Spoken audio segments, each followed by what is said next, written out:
कहते हैं समय का पहिया घूमता है और आमना सामना हो जाता है। सऊदी अरब के प्रिंस ने क्यों कहा कि वो परमाणु हथियार बनाएंगे, जानेंगे क्या है मामला।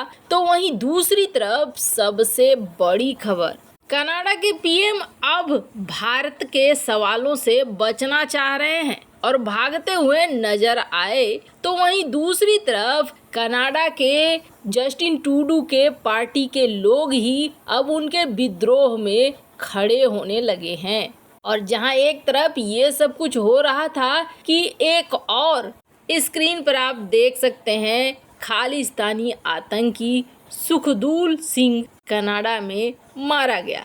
जानेंगे जियोपॉलिटिक्स में क्या कुछ चल रहा है, आइए जानते हैं इन खबरों को विस्तार से। एक तरफ जहां सऊदी अरब के प्रिंस ने इस बात के संकेत दिए कि इजराइल सही कह रहा है, जो कहा जा रहा है कि हमारे बीच की बातचीत बंद हो गई है, ऐसा कुछ नहीं है, हम बातचीत इस वक्त कर रहे हैं। तो वहीं दूसरी तरफ सऊदी अरब के प्रिंस ने जो कहा है वो थोड़ा चौंकाने वाली बात जरूर है। सऊदी अरब के क्राउन प्रिंस मोहम्मद बिन सलमान ने बुधवार को अमेरिका में फॉक्स न्यूज को एक इंटरव्यू दिया और इसमें उन्होंने कहा कि सऊदी भी तब परमाणु हथियार बना लेगा अगर इसमें ईरान पहले कामयाब हुआ। इस दौरान इन्होंने इजराइल के साथ संबंधों पर सुधार की भी बात। इनका कहना था कि अगर ईरान ने परमाणु हथियार बना लिए तो हमें भी ऐसा करना पड़ सकता है। प्रिंस का कहना है कि जब कोई भी देश परमाणु हथियार प्राप्त कर लेता है ना, तो हमें चिंता होती है।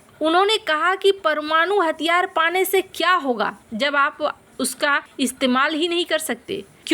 क्योंकि अगर किसी एक ने भी इस्तेमाल किया तो आप समझ लीजिए उसे पूरी दुनिया से लड़ना होगा। दुनिया एक और हिरोशिमा नहीं देख सकती है। अगर 1 लाख लोग मर जाते हैं तो इसका मतलब है कि आपने बाकी दुनिया के साथ युद्ध शुरू कर दिया है। खैर, आपको बता दें डोनाल्ड ट्रंप ने 2015 में ईरान न्यूक्लियर डील को तोड़ दिया। बाद में बाइडेन भी इसे फिर से शुरू करने से इनकार कर रहे हैं और ईरान ने अपने परमाणु कार्यक्रम में तेजी ला दी। और जब ईरान ने ला दिया तो सऊदी अरब को टेंशन होने लगी। साल 2016 में सऊदी अरब ने घोषणा की कि अगले 2 दशक में 16 न्यूक्लियर रिएक्टर बनाएगा जिसकी लागत होगी 80 अरब। इसके 2 साल बाद सऊदी ने अपनी राष्ट्रीय परमाणु ऊर्जा नीति को मंजूरी दी, जो था कि हम शांतिपूर्ण तरीके से परमाणु ऊर्जा का इस्तेमाल करेंगे।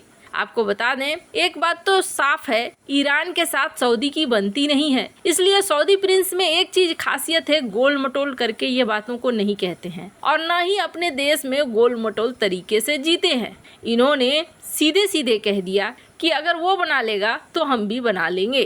खैर, इजराइल के बारे में भी इन्होंने कहा कि हाँ, हमारी बातचीत चल रही है और हम बातचीत से मुद्दों को हल कर रहे हैं। खैर, जहां एक तरफ ये सब कुछ हो रहा है तो वहीं देखा गया हाल फिलहाल में कनाडा के पीएम अब इस मामले में बात नहीं करना चाहते हैं। दरअसल हुआ क्या, वीडियो में आपको कनाडा के प्रधानमंत्री ट्रूडो दिख रहे हैं। यूएन की एक सभा में बैठक में हिस्सा लेने के लिए न्यूयॉर्क यूएन के मुख्यालय पहुंचे थे। इस दौरान इनसे जब कोशिश करने की गई कुछ प्रश्नों का वो जवाब दें तो वो भागते हुए नजर आए। 2-2, 3-3 बार इन्हें घेरने की कोशिश की गई कि कम से कम खालिस्तानियों पर ये जवाब दें, भारत ने जो रिजेक्ट कर दिया है उस पर जवाब दें, लेकिन इन्होंने कुछ भी नहीं बोला। खैर, लेकिन जो इन्होंने किया है उसका असर अब उनकी पार्टी में ही दिखने लगा है। फ्रीडम ऑफ स्पीच के नाम पर खुलेआम खालिस्तानी आतंकी हिंदुओं और भारत के मिशन को धमकी दे रहे हैं। वैसे हिंदुओं और भारत के खिलाफ इस तरह की धमकी कनाडा से पहले सिर्फ पाकिस्तान में सुनने को मिलती थी। प्रतिबंधित संगठन सिख फॉर जस्टिस के प्रमुख गुरपंत सिंह पन्नू ने कनाडा में रहने वाले हिंदुओं के खिलाफ जहर उगला। कनाडा की सरकार से मौन समर्थन के कारण उसने कहा कि हिंदू देश छोड़ दे और इस धमकी के बाद अब ट्रूडो के पार्टी के हिंदू सांसद ही इसके विरोध में उतर गए हैं। कनाडा के सांसद चंद्रा आर्य ने हिंदू कनाडाई लोगों से शांत रहने के साथ साथ सतर्क रहने को कहा है। उन्होंने कहा कि कोई भी अगर अप्रिय घटना होती है तो तुरंत हमारी एजेंसियों को